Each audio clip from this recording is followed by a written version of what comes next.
The efficiency trade-off, part of our weekly lectures on market efficiency.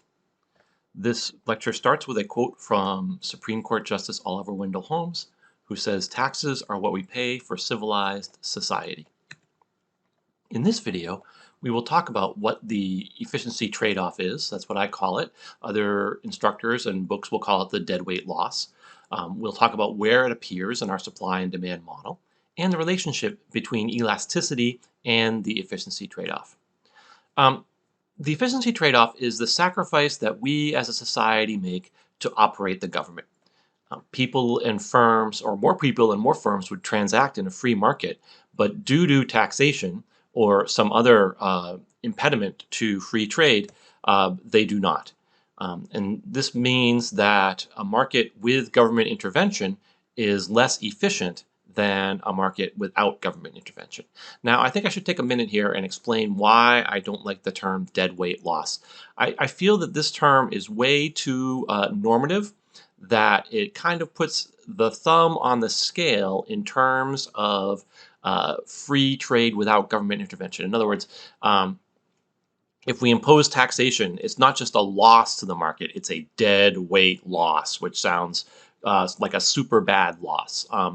Personally, I believe that there are situations where we do want to raise taxes, or I should say generate tax revenue in order to inspect meat, or fund the CDC, or fund the FDA. So when we talk about this in terms of dead weight loss, it really sounds like this money is, or this intervention is causing real harm.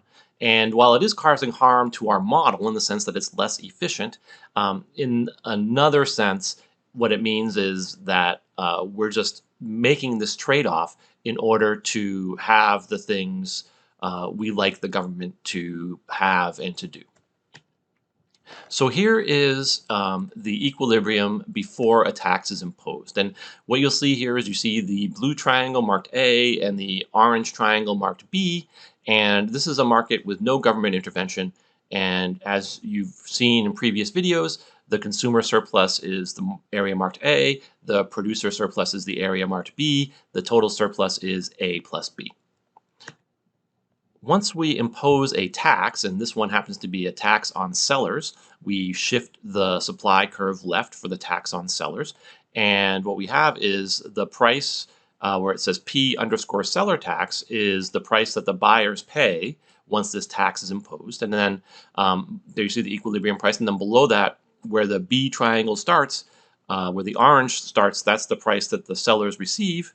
And we'll see that the quantity is lower in this market once a tax is imposed.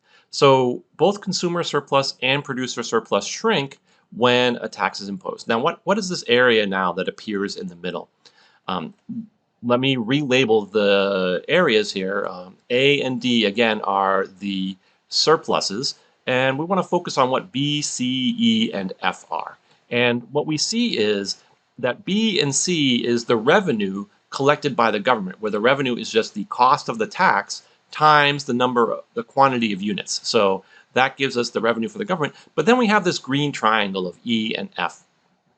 And the green triangle of E and F are people that would like to transact in this market.